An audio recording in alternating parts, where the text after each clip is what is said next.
Hey folks, how's it going? Welcome back to a brand new episode. I'm Sean David.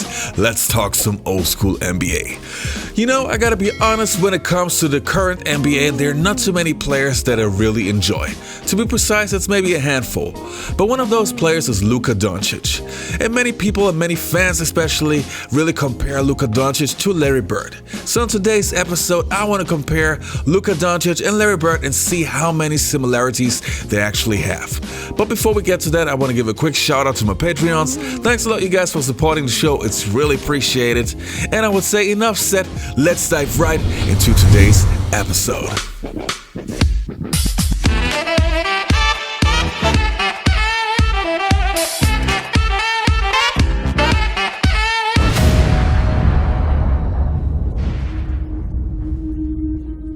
Luka Doncic can become the 5th player in NBA history to average a 30-point triple-double over a 10-game span. Good little spin move, but the shot wouldn't go down. He rebounds his own miss.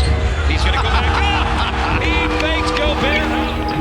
Bird wanted to pass into Parrott. High arcing fall away. All the greats, if you are compared to another great, guess what they're saying? Congratulations, we think you're great. A guy asked me on the radio show the other day about Doncic. I said, he's a smaller Larry Bird. Think so? Yeah. Thank you. Doncic step back three, high arcing shot, he backs it in. Oh, Luka Doncic, such a clutch three-pointer. He's so skilled, the entire offense runs through him. But what people don't realize, Skip, Larry didn't get to the NBA until he was 22. Luka's 20. Luka's 20 years old right now.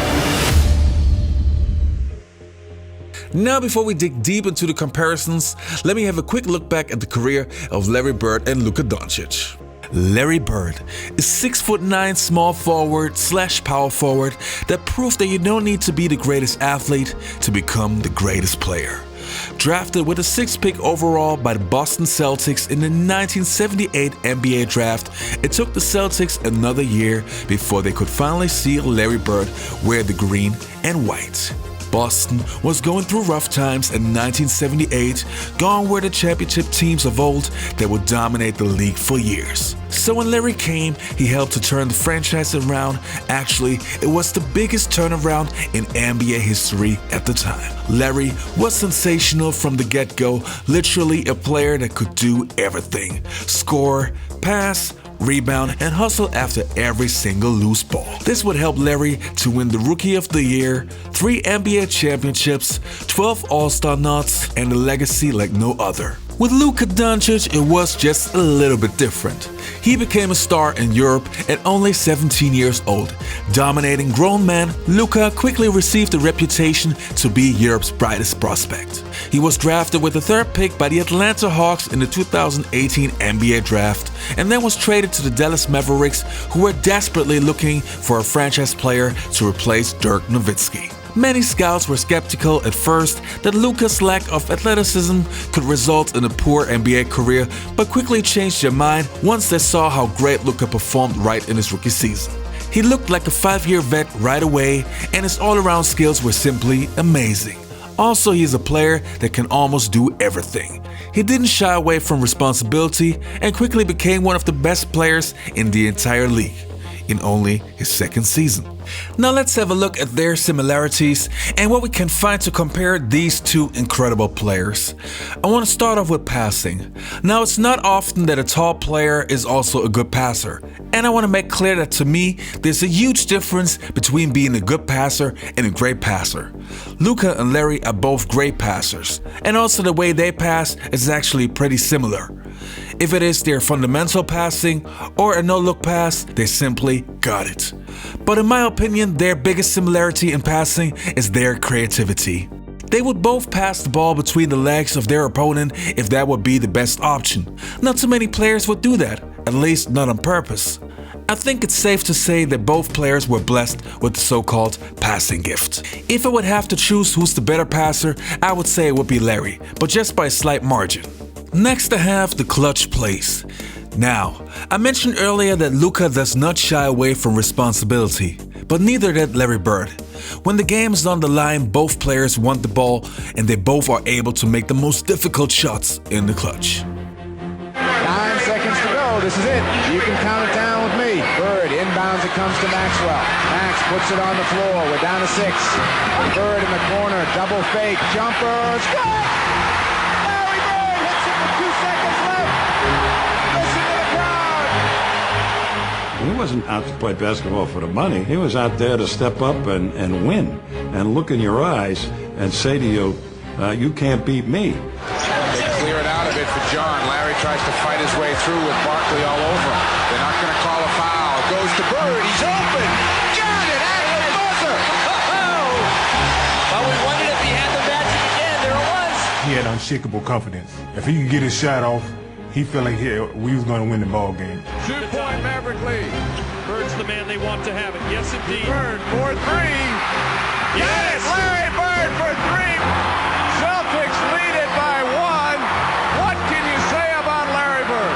Imagine the arrogance, the wonderful arrogance of a man who needs 2 to tie or 3 to win and says, let's roll the dice. There in the corner, Luka! Goes in! How did he do it? How did he do it? Down to 8. Moves up from the takes it in. Hammers it home. Dallas has got the lead. Doncic throws down a sledgehammer. Jordan got the ball back for Dallas. Luka, he'll stop, he'll pop, he'll hit. 3-ball Dallas. 2-point lead on the road.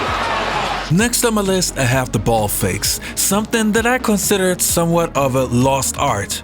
Back in the 1980s and 1990s, you had guys like Magic Johnson, Michael Jordan, and of course Larry Bird, who were the masters of the ball fake. Fortunately, Luka Doncic brings that skill back to today's NBA and shows that it's still effective. Again, a big similarity between Larry Bird and Luka Doncic. Luka. Tricked him. Found Jordan. Luka, good little spin move, but the shot wouldn't go down. He rebounds his own miss. He's going to go back up. He fakes Gobert out. Oh, man, Wesley Matthews, you should see the smile on his face. Good find. Luka run off the 3-point line, fakes the pass, pulls up, hits the shot over Hartenstein. Luka with the ball. Got into the paint.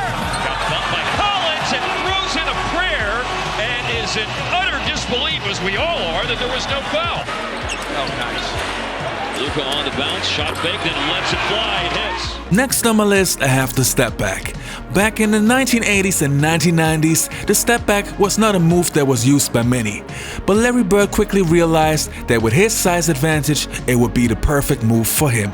Fast forward to today's NBA and almost every player uses the step back. With Luka Doncic, it's no different. The only difference is that he made it his signature move and his go-to move. So again, a similarity. But one more addition, Larry Bird also had the fall away. Bird wanted to pass into Parrott. High arcing fall away. Most coaches would say you're out of the game trying a shot. Seconds was. It's the shot he works on time and time again. Rhythm, step back 3. That's in his resume. What a performance by Luka and the Mavericks.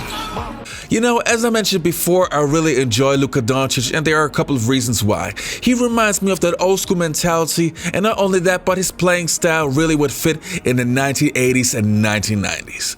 Alright you guys, that was it for today's episode. I hope you enjoyed this video. Don't forget to hit that subscribe button, and also if you enjoyed the content, please leave a like. I would really appreciate it, and I guess I'll see you next time on the Basketball Time Machine. You all be healthy, take care, and goodbye.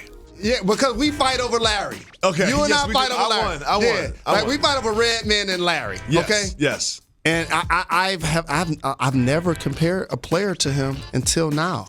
I know Larry played like a 3-4. I know he played in the post. I know the semantics of their games are different based on the geometry of the floor.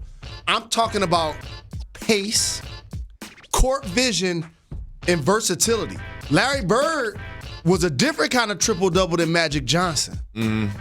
Magic Johnson was the Showtime, pinpoint passing, but what people slept on, Larry was still getting me 25, 12, and 5 dimes too. Yeah.